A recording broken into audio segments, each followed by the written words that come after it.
The Logitech MX Mechanical and the MX Mechanical Mini are essentially the same keyboard, but they have a couple big differences. And in this video, we're going to cover the differences and what you get when you get the MX Mechanical Mini versus what you get when you buy the MX Mechanical full size. Both of these keyboards offer a fantastic typing experience. They can be paired with up to 3 devices at the same time over Bluetooth, and they offer 3 different types of switches: clicky blue, linear red, and tactile brown.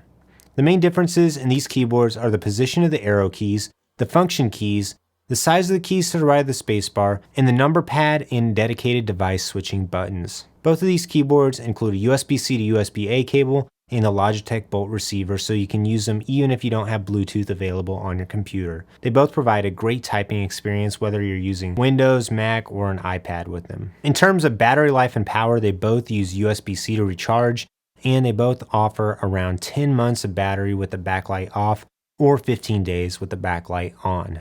The Mini doesn't have a number pad, but you still get the delete, home, end, page up, and page down keys, though they're located directly at the edge of the keyboard. I find this to be a little bit annoying, as I usually like when enter is the last key on a keyboard. Additionally, on the Mini, the keys to the right of the spacebar are smaller and the shift key is smaller as well to accommodate for the arrows. You also lose the option start button to the right of the spacebar, though on Mac it still functions as an option control button. On the full-size MX Mechanical, you get the calculator button, show desktop, and lock button in the top right, as well as the insert, home, page up, delete, end, and page down.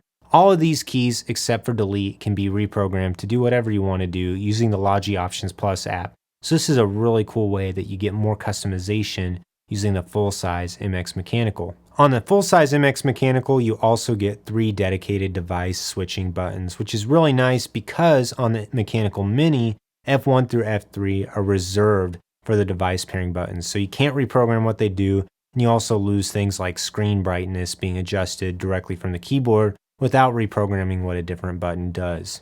To me, choosing which keyboard to buy is actually pretty simple. If you want the number pad, obviously you need to buy the full-size MX Mechanical. If you're like me and you don't like having buttons directly beside the enter key on the MX Mechanical Mini, you should also probably consider buying the full-size MX Mechanical. But on the flip side, if you want the keyboard to take up less space on your desk, then you should go for the Mechanical Mini. Having it take up less space is also great because it makes it faster to transition from using your keyboard to your mouse, especially in applications like Final Cut Pro, where you're quickly moving between the arrow keys and doing shortcuts and using the mouse for more precise adjustments. I really like having the Mini keys right beside the mouse. If you don't like the arrows and buttons to be directly beside your main keys, then you should also really consider buying the MX Mechanical full size. Also, if you want to reprogram more of the buttons, you should probably go for the MX Mechanical full size because you have more options of what those buttons do.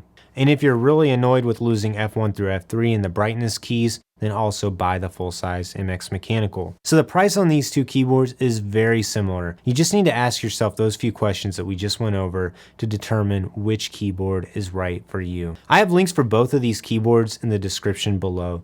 Check out my other videos for more reviews of other Logitech MX keyboards and mouses, as well as for dedicated reviews on the MX Mechanical Mini and the MX Mechanical full size. I've also got another video where we're going to compare the different switches that these keyboards both offer.